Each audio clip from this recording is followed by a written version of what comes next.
If there's one thing that I think we can all agree on after 10 years of watching how the president operates, it's painfully clear that nobody controls this man to a fault. I mean, there's people that say all the time to me, people that vote for him that say, God, I wish somebody could just get him under control for a minute, get his messaging on point, get him to stop ranting about things. Nobody controls this man. Nobody. It's very obvious, least of which a foreign country. The claims that we're hearing largely seize on this bite from Marco Rubio from yesterday. Take a listen. The president made the very wise decision. We knew that there was going to be an Israeli action. We knew that that would precipitate an attack against American forces. And we knew that if we didn't preemptively go after them before they launched those attacks, we would suffer higher casualties and perhaps even higher those killed. And then we would all be here answering questions about why we knew that and didn't act. So to criticize that as an indication of what they allege is a bit disingenuous. Rubio simply admits that once Israeli intelligence saw Iran's leadership arrive to meet with the Ayatollah, once they had them all in the same building and they took that quick strike, which was a surprise in that moment. It just happened really fast. The U.S. had to follow and eliminate as much of Iran's retaliation mechanisms as possible to protect our assets. No thinking person believes that Rubio indicated that Israel forced the United States into a war. We already had an entire armada poised right outside of Iran. All of this had been building for weeks. We had billions in weapons staged, waiting for a go-ahead. This was happening no matter what. To claim that Saturday morning we just got dragged into a war by surprise is a ridiculous claim. Others like Matt Walsh making a more fair point on this about the flip from so many Republicans in Congress and conservatives the moment that we launched this attack. Walsh saying conservatives are now running around saying Iran has been waging war on us for 47 years. Okay, then why didn't any of you call for an attack on Iran at any point until now?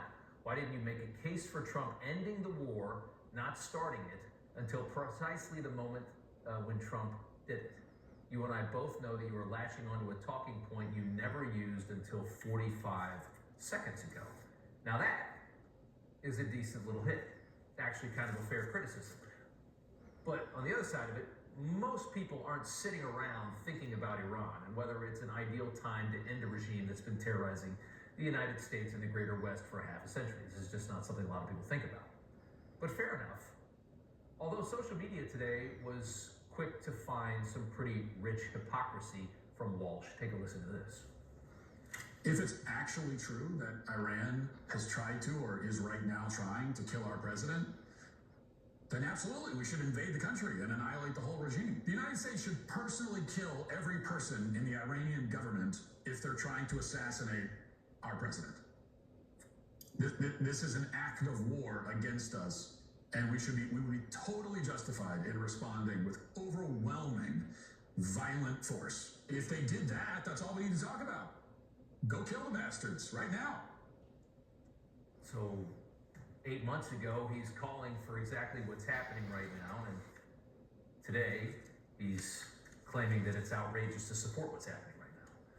By the way, so far the DOJ has alleged Iran has tried to kill Donald Trump 2 times. Trump's UN ambassador Michael Waltz went head-to-head with Iran's representatives just hours after this war began. Take a look at this. I have one word only.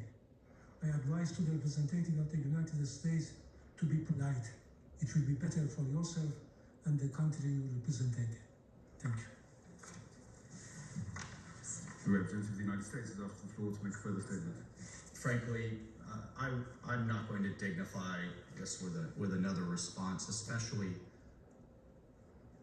as this representative sits here in this body representing a regime that has killed tens of thousands of its own people and imprisoned many more simply for wanting freedom from your tyranny.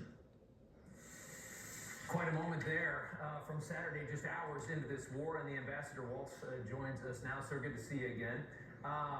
Many of the top conservative voices, and I know you see this, are angry over this attack. And of course, it's fun to be contrarian, and it gets a lot of attention for them on social media and such. I view it, though, as it's sort of undeniable that this was probably an optimal moment to end a regime that has very dark intentions before it's too late. This is an ideology, as we know, that inspired suicide bombings. These are not people that can be heavily armed, and they continue to push to do that. Yeah, it's interesting and a lot of the hand-wringing out there because President Trump has been absolutely consistent in all three of his campaigns. He was crystal clear. This genocidal, ideological regime run by Islamic religious clerics cannot and will not ever have a nuclear weapon. He was consistent in his first campaign, his second campaign, his third campaign. A key part of his first term was withdrawing from Obama's horrible Iran deal. The second thing he signed in coming into office this time was restoring maximum pressure. And you know what? You know what the American people voted for from my perspective? 77 million of them for President Trump was a president that doesn't accept bad deals on behalf of the American people, and a president that actually stands for his red lines and stands by his word. President Trump has done all of those things. It's been consistent with everything he has said since he entered into politics. And I'll say, Iran has been at war with us for 47 years. Hundreds of Marines in the Beirut bombing, hundreds of American soldiers in Iraq, attack after attack around the world. How many billions have we spent dealing with this problem over multiple administrations for decades? And what I love about President Trump is rather than admire the problem and hand-wring about it and issue strongly worded letters and statements, he's finishing the problem, he's solving the problem, and he'll do so in a way that's bold and decisive. And that's exactly where I want to go. If this regime is fully dismantled, if this gets done, and some kind of stable, Western-friendly government rises up from whatever's left, maybe with the help of the Kurds, perhaps, to secure that transition. What could the world look like if the Middle East is largely with the Americans and is pro-Western, Iran's regime is decimated? Imagine the Middle East in that moment. Describe what that could be like for the rest of the world. Well, let me start with what you won't have. You won't have the world's largest state sponsor of terrorism attacking us, attacking Israel, attacking our Gulf allies in the Middle East, trying to assassinate President Trump. I'll remind everyone on both sides of the aisle that we're only 18 months away from those assassination attempts. You won't have them supporting the Houthis, Hezbollah, Hamas, attacking global shipping, attacking global energy supplies. And what we will be able to do is shift some of those assets to deal with the greatest threat that this country has ever faced in the Chinese Communist Party. So, for everyone who says we should be focused over there, I agree. And what President Trump's action is going to do is solve the problem once and for all. We cannot have this Iranian regime with a nuke. We cannot have it with thousands and thousands of ballistic missiles that will overwhelm air defenses. You can't have sleeper cells trying to assassinate him, his cabinet, and others on American soil. Enough is enough. Yeah. And when it became clear they weren't negotiating in good faith, he didn't just accept a bad deal for the sake of it. He said enough is enough and is taking decisive action. So the world will be a far more peaceful place.